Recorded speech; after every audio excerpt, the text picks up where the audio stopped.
Now, I recently played Atomic Heart, and I have to say it's one of the oddest big budget games I've played in a long time.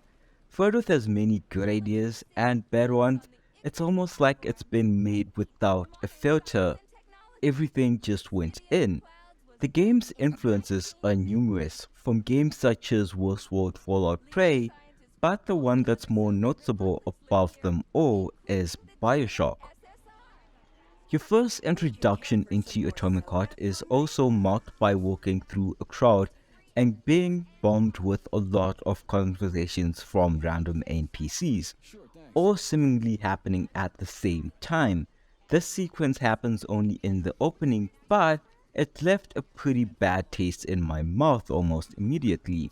The rest of the opening was comprised of several long cutscenes where the game takes its time to show you its gorgeous world and graphics, but these sequences went for far too long for my liking.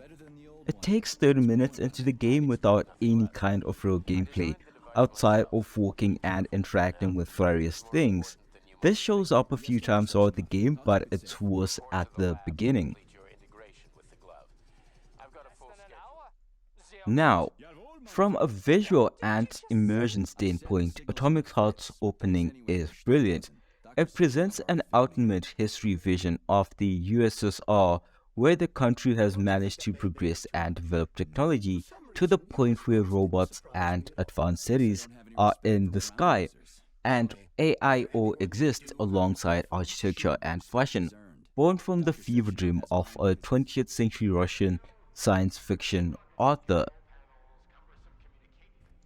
One of the standout features of Atomic Heart is the attention to detail in every aspect of the game. The world is richly detailed with fascinating backstory that unfolds as you progress throughout the game. The characters are well crafted and memorable, each with their own unique personalities and quirks that add to the immersive experience. So long as you can ignore the same two soldier models which are constantly recycled. That being said, the machines are where this game truly shines. Each machine is honestly beautifully made in the way they move, almost like living works of art.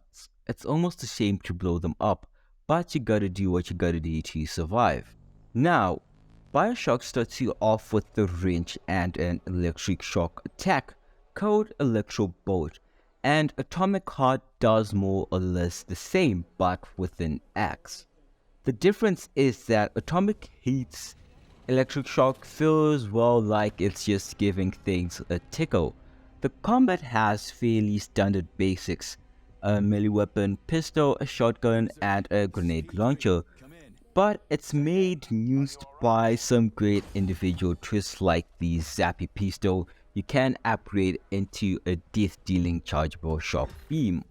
You can customize weapons into various damage types, electrical damage for robots, bleed damage for organic foes, and secondary effects like knockback or AoE.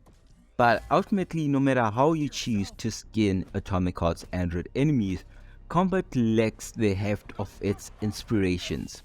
One reason for this is how hard Atomic Heart leans into collecting and crafting. Throughout the game, you're wearing a sentient super glove, and everything you pointed at will open and the goodies will zoom towards you. Combat itself is challenging and it has a distinct feel. It can be thrilling when you need to manage cameras and repair droids as part of this singular symbiotic robotic thread, but the execution often falls flat due to repetition. Weapons fare better, and although crafting and scavenging for blueprints and material is just about entirely of the dungeon-like side quest experience, standard shooter mechanics often prevail.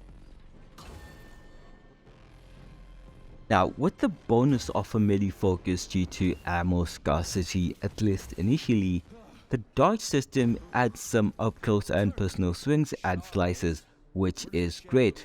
Though even this devolves into you seeing a glowing red circle, you dash, otherwise you on your ass. Literally, there probably hasn't been a first-person shooter where the main character was this bad at maintaining the balance. There is build variety and different options to choose from in the upgrade department, and thankfully you can switch things up without being personalized. This is essentially handy for burst battles, which are impressive in scope and detail, and are the game's saving grace. Bosses are not only hulking robotic creations that look menacing and otherworldly, but they move and animate in ways reminiscent of Gorilla Robo Dinosaur World in the Horizon series. These battles are tense as they let the soundtrack do the talking. They are always a lot of fun to do. This combat system never quite hits the heights of its promises. It's like all the ingredients are there, but the cake's still that tiny bit underbaked.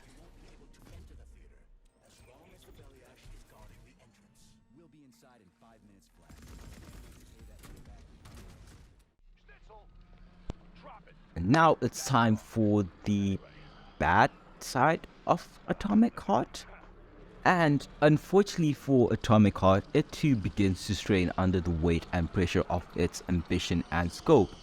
With an experience that is breathtaking, exciting, annoying, frustrating, and undercooked often all at once, one of the more immediate issues with Atomic Heart as a game is the tonal dissonance between its setting, story, and pretty much everything else.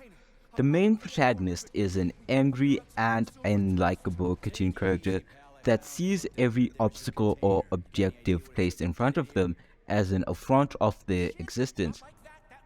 For example, while playing, a man points a gun at you, babbles about something about blowing a giant plant to Kingdom Come, and your protagonist gruffly swears, complains, and sets about fetching the thing to blow up the giant plant. A few moments later, you shove a bunch of explosives into the plant, see it ignited by a cigarette while your character calls the plant an F-bag and watch the scientist die, gruesomely in the aftermath because his role in the game is over.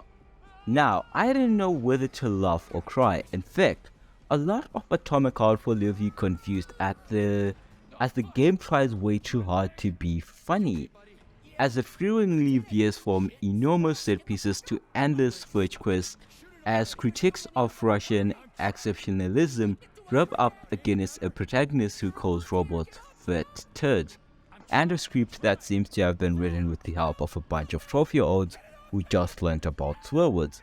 You gaze into the airy, beautiful face of an android and marvel at how well the game's aesthetic captures its unsettling science fiction of humanoid robots, and then be grossed out by a vending machine begging you to squirt your Palmer and me.